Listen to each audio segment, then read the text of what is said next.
This was tagged to me on Twitter. I think Caressa McKnight actually tagged me on this on Twitter. And let me tell you something right now.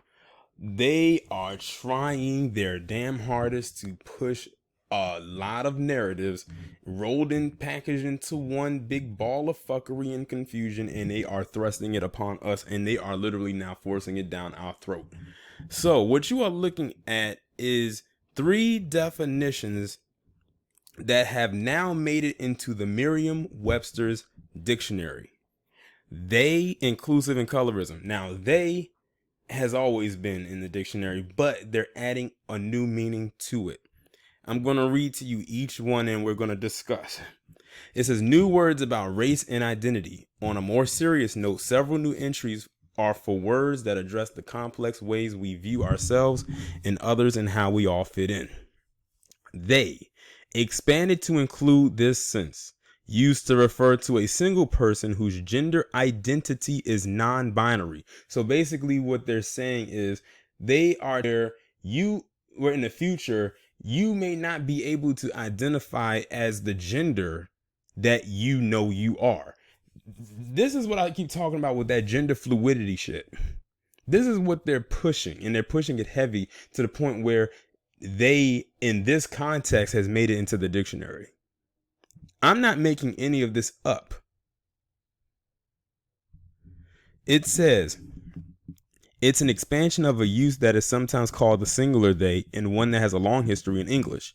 And when a reflexive pronoun corresponding to singular use or of they is needed, themselves is seeing increasing use.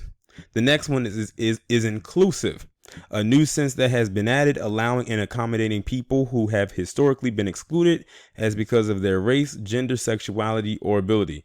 That inclusive word sounds like something that somebody in the Kumbaya crowd decided to throw up in his dictionary. I know inclusive is a word, but the way that so basically what they're doing is they're taking stuff that has already been around and they're adding in a spin to it in order to fit a certain narrative. And the last one is colorism. Now, we know that definitely is somebody from our community that did that one. We know that. Prejudice or discrimination, especially within a racial or ethnic group, favoring people with lighter skin over those with darker skin. Oh, when I think of colorism, and the person who probably came up with this to get this in here, it definitely, in my opinion, probably came from a black woman. I'm just being honest, because majority black women peddle that colorism like it is it's like a badge of honor. Well, not so much honor, but I don't know what it is. Anyway, these three right here, I hate having to discuss. I really do. I'm just being honest. And when it comes to that whole colorism thing, it's like, yes, we know it exists. Yes, we know for many it is still an ongoing issue. We know where it came from. But that whole colorism thing is almost like our own personal Jim Crow. Like our own personal redlining right there. Like I can just tell by that definition. Prejudice or discrimination, especially within a racial ethnic group favoring people with lighter skin over those with darker skin. That's only pertaining to black people. Because no other group goes through that except us. That lets you know who it was perpetuated on the most. Then they said inclusive.